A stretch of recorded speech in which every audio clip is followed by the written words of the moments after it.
in the next couple days. So exciting. Yeah.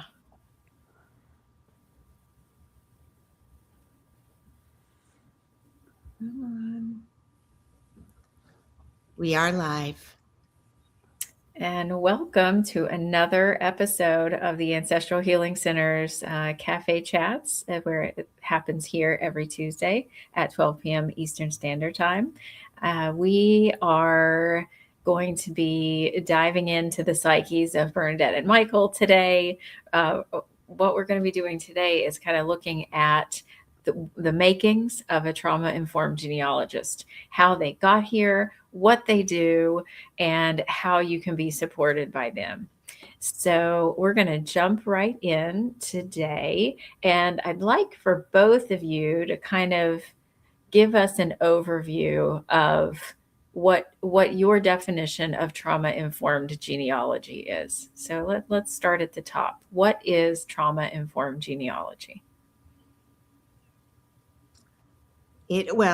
For me, trauma-informed genealogy is a way to look back at the stories of our ancestors and understand the lives that they lived and the trauma, what their life experience was, what traumas they experienced, what resilience, what things they did. To get a full picture of your ancestors helps you define who you are. And when you have challenges around trauma, looking back to see the trauma that ancestors also have lived and the resilience that they came through with is very important. So that's a very plain definition. It's not very official, but that's what it means to me. Okay. Michael, what about you? For me, it's a roadmap. It's the map for going back and or the framework for going back and figuring out what happened in the family that hasn't been processed, hasn't been resolved, and still being carried. So it's more than just the family tree. It's all of the stories in the family. It's the locations. It's the memorabilia. It's all of those pieces. They're all gateways into or parts of the story, but so are the things that are missing. And that's fundamentally, for me, the difference is it's about going in. Trauma-informed genealogy is about the feelings in the family that are unresolved. And we use the facts as ways of getting to the feelings rather than conventional genealogy, which is just looking at the facts and finds the feelings a little bit uncomfortable. And so for me, it's actually becoming comfortable with those, with the feelings, and creating a much fuller narrative of the family history and of our sense of identity, because we know the full story and not just the glossy version. And that's why we have Michael, because he knows how to present it in a very deeper way. That was a beautiful explanation, Michael. Thank you. Yeah. Well, so what are some of the things that, for anyone watching, some of the symptoms that you both see? Like, if people don't do this type of work, what do you think is the result of not looking back, not examining your family history, not looking at the stories and feelings?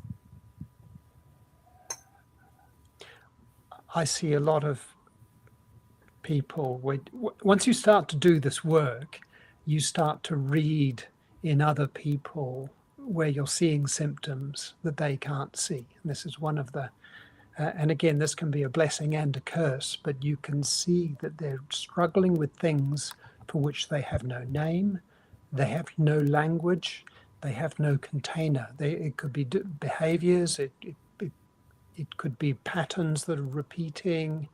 You can see that they're struggling with things, but there's no pathway towards resolving them. And the trauma-informed genealogy, the thing with the trauma is always specific. And you can't heal a trauma vaguely. You can only heal it specifically. For me, the trauma-informed genealogy is the map that you can go in and you can locate where the specific trauma came from, which then allows you to address it specifically. And for me, what brings people to me often is very dysfunctional families. So they come from a family and they feel like why am I treated like this? Why is my life like this? It's very real. There's a lot of blame. There is a lot of, I don't want to be around my family. They're all messed up. And those feelings are very real. There could have been some abuse, in their childhood, or emotional abuse, if not physical abuse, that they're holding on to, but they're staying right there in their immediate family, barely even going back to the grandparents. And so that is where, as I work with them, that's where we start, is that where they're at, which is they think it's my family, my one little family here, and then giving them the information about, wait a minute, we need to go back, is where I begin to take them. Okay, so blind spots and family pain are two really big symptoms that you see of unresolved. Unconnected dots. Unconnected. They might know different pieces of the family story, but they haven't recognized that there's a thread running through them, and that the thread runs on into them in some way that may look completely different from the previous ones, but when you follow it through, you find the connections. So they have the story that makes no sense, and when you join the dots, you have a story that makes sense. They also come, often it's with anger, where they're just really, and they've heard this term ancestral healing, and many times ancestral healing, people think of it as an energetic, that we look back and we energetically release the pain of our ancestors. And so they're thinking that maybe this is a way that, okay, I'll just release the pain of my ancestors, not understanding that there's a story that they can find that begins to explain it all, including who they are and why they carry the things that they carry with them. So I'm not a trained genealogist, so I work specifically with shame and a lot of toxic masculinity. So most of the people come to me, quite often they are completely oblivious about ancestral healing. They're not coming in on that ray. They're coming in, maybe they've got a shame issue, maybe it could be porn addiction or some other issue. And what happens is that once we start going in and say, well, where does all of this stuff come from? And then I start asking questions about the family. And then suddenly we start getting into some interesting, well, very often I find that they have very little knowledge of their family, extraordinarily little knowledge of their families, and very often a reluctance to look at the families. And as soon as you encounter the reluctance, you know there's something there. And it's a question of who's ready to lift up the stone and see what creepy crawlies come out, and sometimes who isn't. Okay, so we've named some specific reasons why, some specific top layer symptoms of why. Possibly it's an addiction issue. It's definitely relationship issues. And I'll throw in that it can also be chronic health issues. And just spoke with a lovely woman yesterday who's doing her own ancestral healing because of a chronic health issue as well. So, we're living our lives and we have these surface level issues. And I'm assuming that Bernadette and Michael, I know a little bit about you, but, some people are lucky enough to grow up in homes where their ancestors are just kind of like an active part of the day to day. And their family history is very connected to what's happening in the present. I don't think that's the case for the two of you. So Could you share what was the turning point in your lives where this became valuable to you? So I grew up, where I was growing up, none of my birth grandparents were around. I had two step grandmothers and say no grandparents whatsoever. And we moved around a bit as well. And as a child, you don't think that the complete disappearance of an entire generation is significant, because you've got no frame of reference against which to measure it. And so I just kind of blundered on through life. You're just thinking this is how it is. And eventually I started running into addiction issues and mental health issues. And I started initially I started actually doing historical research into my grandfather, who was a famous pilot here in Britain before and during World War One. And eventually things started happening that were related to the family line, and some of the trauma started surfacing. And at that point, it was like, at that point, I didn't even have a language for it. I didn't know the word trauma in the sense of something that could be carried through a family. I kind of knew it in the sense of a traumatic injury, but I didn't understand that this was even a thing. And even I'd had, I think, 2 or 3 significant experiences of generational trauma release before I actually found the language, before I actually worked with a colleague who knew the language and was having some issues of their own. And through speaking to them, it's like, this is what I'm dealing with. And suddenly all of the pieces started coming together. And once I started to see the patterns, I started wanting to understand them and unravel them. Michael, what got you initially interested in your grandfather and your family's history? So when I was growing up, there were very little by way of stories told about my grandparents or about the family. There was photographs weren't on display. There was memorabilia that wasn't on display. There was very little. There was the occasional story would surface, and so I knew he knew he'd been a pilot and all of this. And I eventually ended up moving.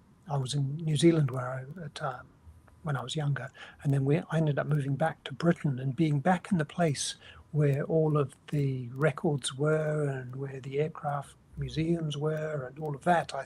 I was interested to find out what had actually happened. And around that time also my mother passed away, and I inherited the memorabilia and the photographs that had been buried. And so I ended up with all of these photographs, but I had no story. I didn't know the narrative, and yet I could see that these photographs were historically valuable. And some of them I posted on Wikimedia and so on, because they're quite rare photographs. So I had this origin story but it had never been told to me as a child. So it was, I didn't really think about it. I was coming at it from the fact-finding direction, just trying to find the facts of the story. What I didn't realize was actually I wanted to know my own identity and where it had come from. So you came back to Britain with a curiosity, and then there was a death, which was the death of your mother. And I think we can all agree that death is a lot of times what brings us, the death of a loved one, Yes. can bring us to this work. But I want to stay with this idea of maybe where your curiosity came from. Any thoughts about that? I would say I can't sort of guarantee this with the kind of mechanicalness that I would like to, but it feels like there was a searching for something going on. It was almost like something coming to the surface. And so, yeah, the way the whole journey has panned out, there's almost this sort of magnetic field going on where you're going towards the story and the story is coming towards you at the same time. And I see Bernadette smiling there. I'm going to hand over to her at this point. So I wanted to I wasn't intentionally doing that, but I wanted to land on our thoughts about the draw to this that is often an unconscious draw.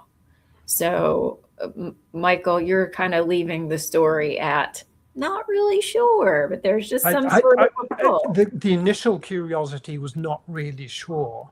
I then had some experiences that made me completely sure that the draw was happening, and I'd like to share one of those stories. It's a story I don't think I've shared on here before, but I'd like to hand over to Bernadette first, for maybe to her to talk through that initial phase, and then we can. Okay, great. Pick up. So Bernadette, share what brought you. You didn't grow up in a home talking to your ancestors or valuing them in such a way. So what brought you to this work? So what brought me to this work was my own family crisis that was going on. And some of you already know this, but my husband passed away from alcoholism.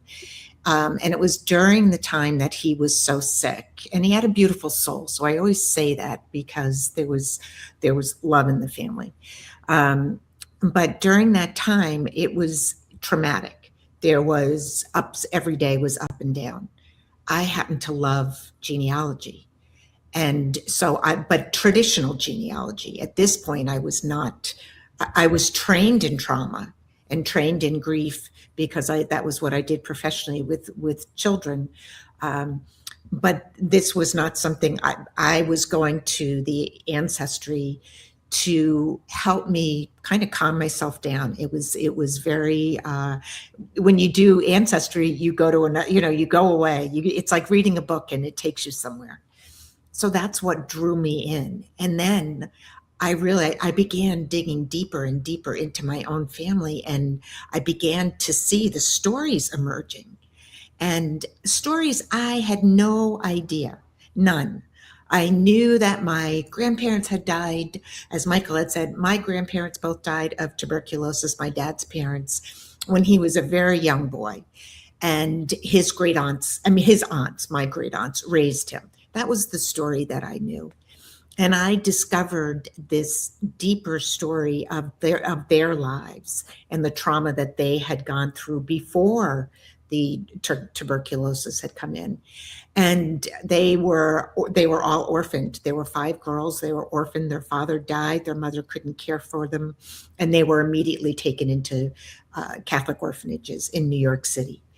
And I started to see this trauma story, and it began to make sense to me that this was what I was going through too. Because I didn't recognize it immediately. When you are in the middle of a crisis, you don't always recognize the emotional impact that it's having on you and what your body is doing, what your nervous system is doing. And so as I began to uncover these stories, I realized what I was going through and that they had come through this and that there was resilience there. And that helped me, and that made me want to go back deeper and deeper into my ancestry where there were more stories of trauma and resilience. But it was that initial story that made me understand there's a powerful connection with our ancestors. And when I learned that, I felt like I wasn't alone. I then went on to have some spiritual experiences with my ancestors, but we'll save that for another story. But that's what drew me to it. It literally was, I was trying to deal with the crisis I was in and keep myself calm, and ancestry was what I happened to enjoy doing. So Bernadette, I'm going to I'm going to be curious about your motives a little bit as well. I wonder what, during a crisis, people reach for many different resources during a crisis, but you reached toward genealogy. So, can you tell us a little bit more about why you think that was, whether it was unconscious or conscious? I think I had done enough of it beforehand that it was something that I knew I could dive into. You know, that part was unconscious. You know, I didn't think, oh, I need to go dive into something. But what it was I felt myself on those days when you have something like an addiction in the family, you circle the wagons and you really just, I didn't go out a lot because I was just trying to manage this crisis that was going on. And so those days where I was just sitting there like, okay, what am I going to do? I was just drawn to go back and look at more stories and to go deeper. What else can I find? I was very good at what I did. And I could find things, you know, I feel like the ancestors showed me the path, but I made discoveries that people that were kind of astonishing over and over because they would just, I was so focused on doing it. And I think that I think I was just drawn to that because it was so comforting to find these stories. I'm going to ask one more question about that, and then we're going to go back to Michael. What do you think was so comforting about the research? They became my family. They were a family I didn't know I had in a way that was very real. And I think that is the absolute truth to the feeling that you get. When we think of our ancestors, many of them did things for the family, for the continued family, for the descendants in a way. And I began to realize this was my family, and that made all the difference in the world. And there are so many branches, but it was just, this was family, and they were there and they were helping me. Okay, so let's go back to that story.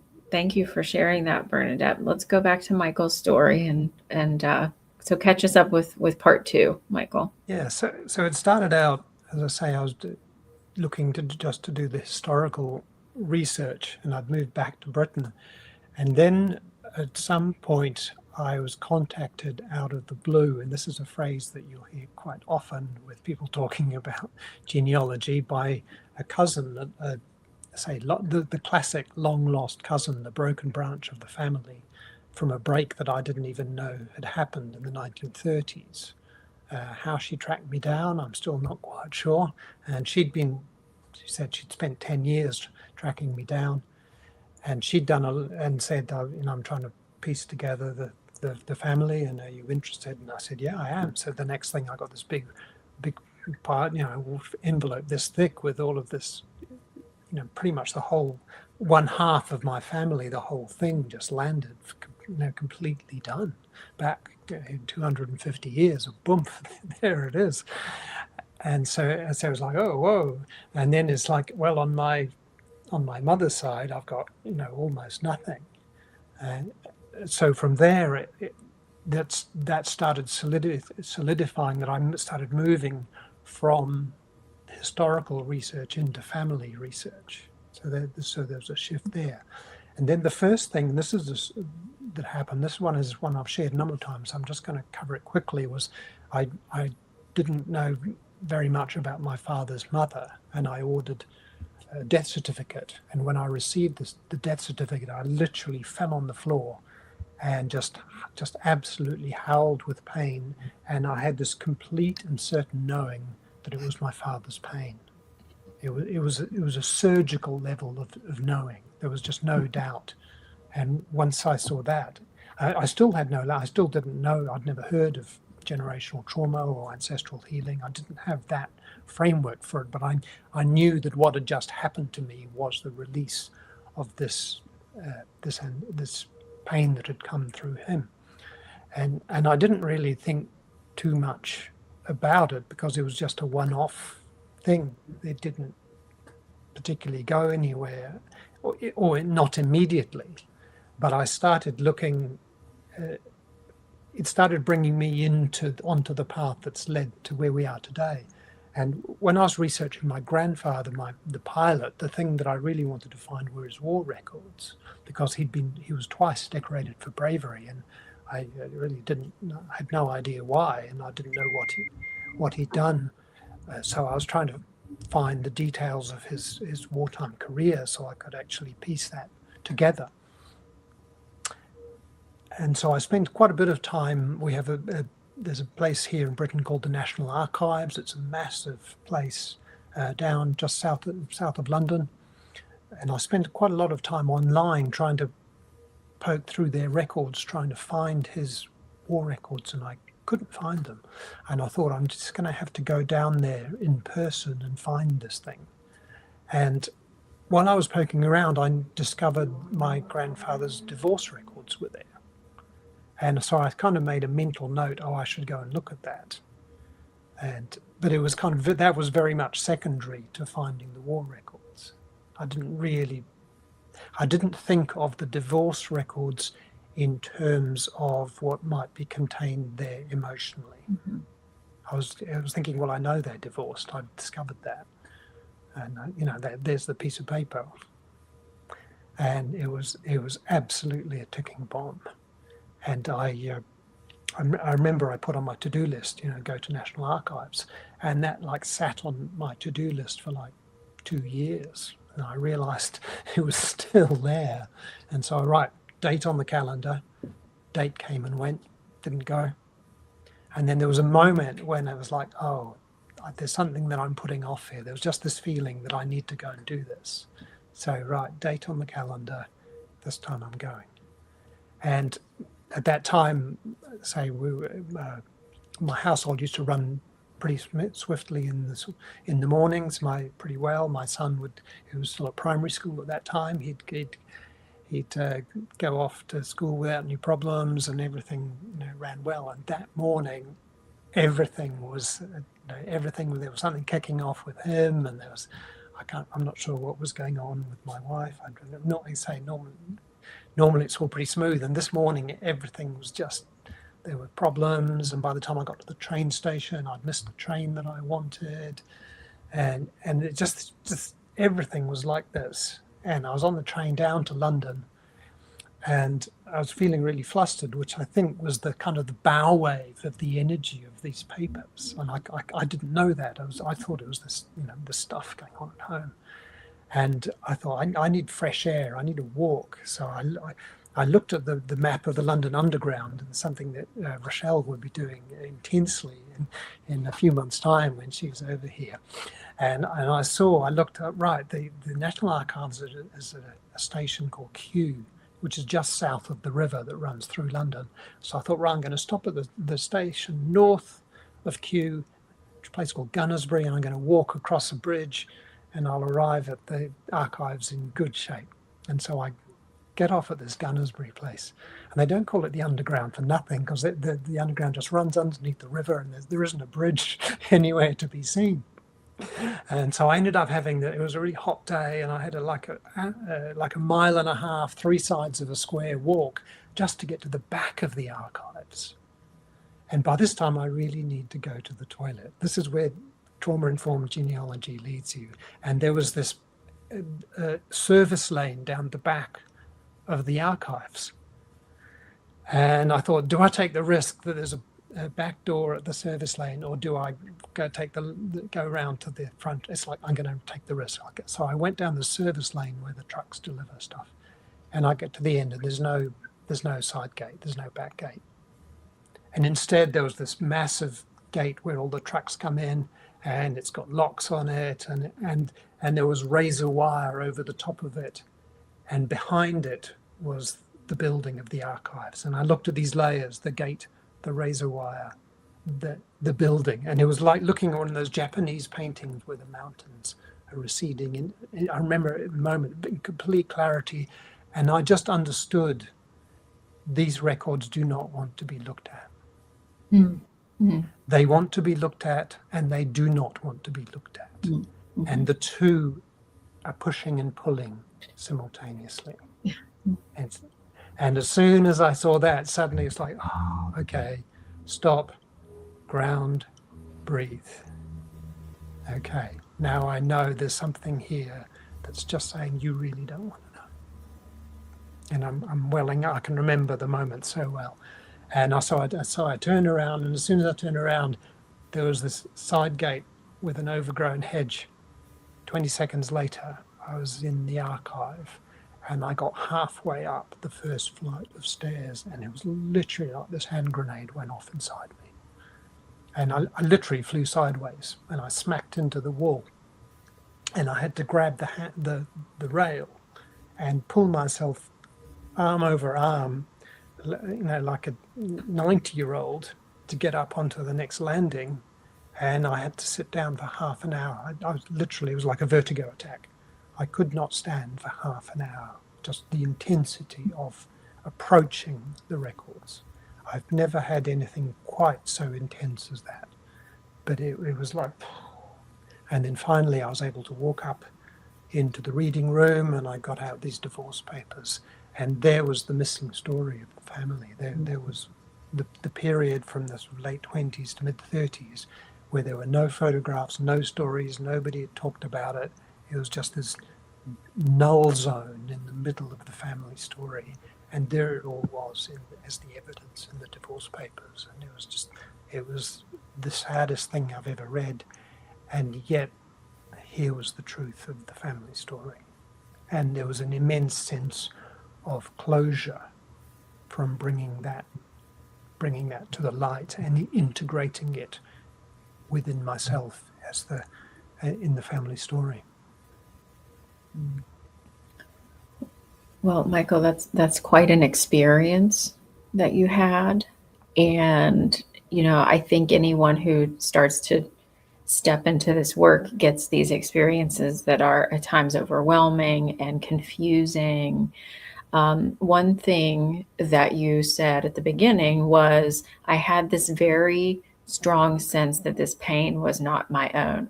And then the story took off from there. So if anyone's listening, that, I'll reference one of the most famous books in this field, right? It Didn't Start With You by Mark Wallen. Perfect title, because that's what he's trying to capture there, is that if you're experiencing a pain that you're like, this is not mine, what am I doing with it? You have definitely tapped into something that is intergenerational. And the thing that really impresses me about you and Bernadette is your capacity to interpret your lives not just in your analytical mind. Mm-hmm.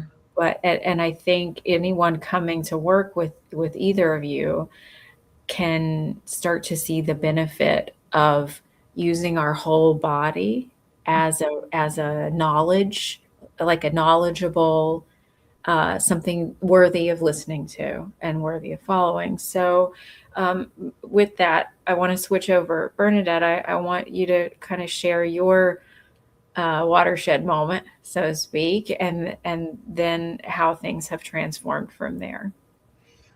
Well, I loved what Michael and how Michael shared it because it is, most people don't understand the emotional side of the trauma that is in their bodies. And so they don't go looking. And I want to say Michael was blessed with this very sensitive side to him, that he was able to emotionally pick up on this story as it was beginning to unfold. And I think that it is what is the most important thing for people to understand, is that we come to the idea of even thinking about ancestry often not with emotional, thinking that there's an emotional story or a transformational story that's going to be there, but something is moving you towards that. It is just why on this one day did you have to go to the archives? Did all these things happen? Because had it been a different day, you may have just arrived at the front door and gone, and instead of the dramatic side of it. And it is one of the most powerful things for anybody that begins to do this work, is that there is an underlying story that is going to maybe shake you at the core, to know that this story was there and you never knew about it. For me, it was really related to what I was going through in my life.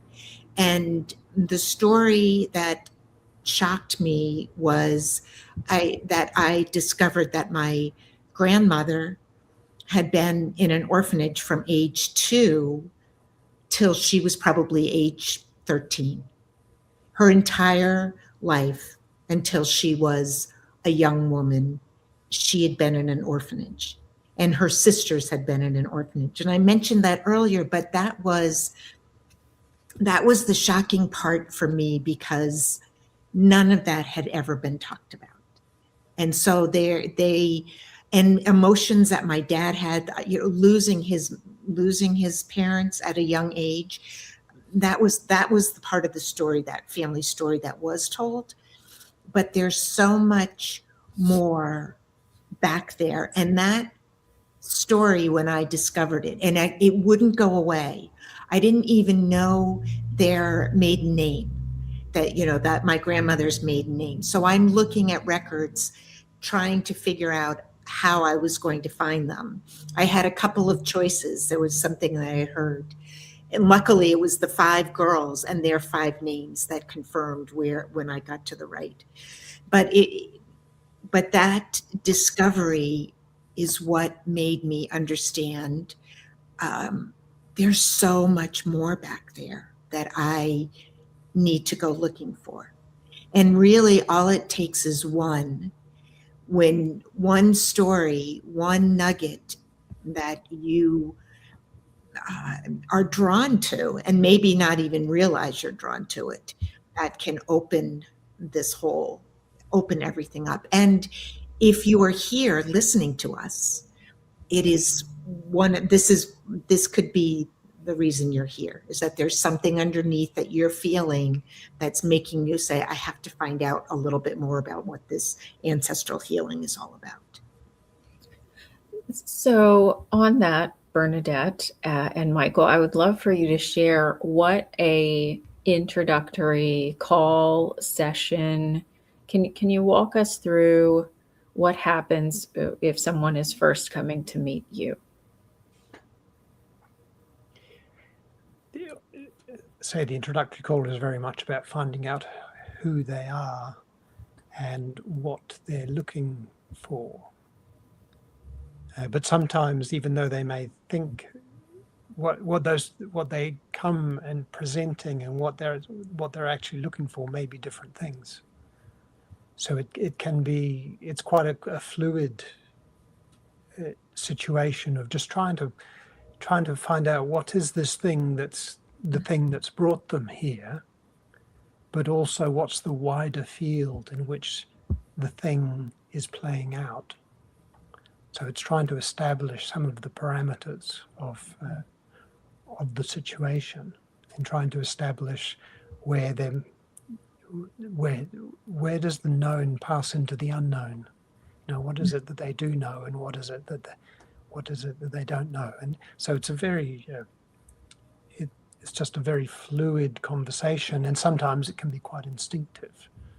Mm-hmm. And sometimes you can be just looking at it can be the way their eyes flicker, or it could be a change in intonation of the voice when they mention something, and you think, oh, what was that? Mm-hmm. And you don't want to go deep diving into it, but you're just kind of picking up signals, and to say it's not just what you're being told, it's just trying to pick up on the presentation. And again, what is it that's trying to come through? What's ready to release? Mm-hmm. And it's just assessing what the situation is, what the hopes are, and what might be done, and what's the capacity for the work, because that's we all like to think that we're ready to get to the absolute truth of everything, and the reality is that takes a lot of work. Michael, how long are your sessions? If you're initially meeting with someone? I find that most of my sessions fall to 45 minutes. That seems to be the natural lie of a session. And what do people generally walk away with from that first encounter with you? Generally, there'll be some kind of illumination. What I find is generally quite often people will come and say they've been to other therapists, but they've obviously that they haven't been to trauma-informed genealogists, because most of the world's population of them are on this call.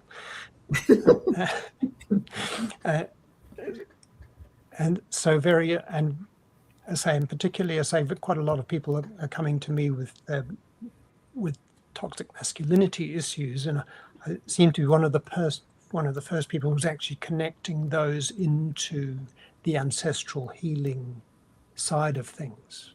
There's a lot of people that are doing work around dysfunctional sexuality, but none of them are talking about inherited family patterns. So very often I've got a lens that's wider, and I can pick up on connections. So, for instance, I had a client who came with an issue around porn addiction and shame, and they told me that they had Tourette Syndrome as a by the by, and I went and I realized that was a presentation of shame, and we were actually able to help with that, which is generally considered to be not treatable, but when you actually approach it as a shame issue, it suddenly the condition makes complete sense. So neither of us were expecting that, but by having this sort of wider view of the situation, we were able to produce some benefits there. Great example, Michael. Thank you for that. And Bernadette, tell us about a first session with you and what they can expect. Well, most people, when they come for curiosity, in terms of they want to know what I do. They often come with a deep need for healing. There's something, and they're looking for, as Michael said, they're looking for something else, because what they've been doing hasn't really helped. And so the initial session is the meeting them where they're at and what it is that is what they're needing the healing in, and why ancestral, and an understanding of the type of work that I do and how this can be helpful. They're often they often come with just that I need to know more, and so we take some time going through what they've done for healing and what they've been and why they feel this, why they're being drawn to it, because they know that I'm doing stories, I'm doing ancestral healing. So they come with that knowledge that that's the type of work that I do. But it's often people who are really feeling that I need some help. And that first session is really very gentle. And we just talk about where they are, where they're at, and what, sometimes we talk about their spirituality, where they're feeling, what are their spiritual connections, and what do they know about their ancestors. And this work, and Michael knows this, it's so transformational. So when they come just with questions, it's very easy to help them to understand how this can be something that can really move them forward.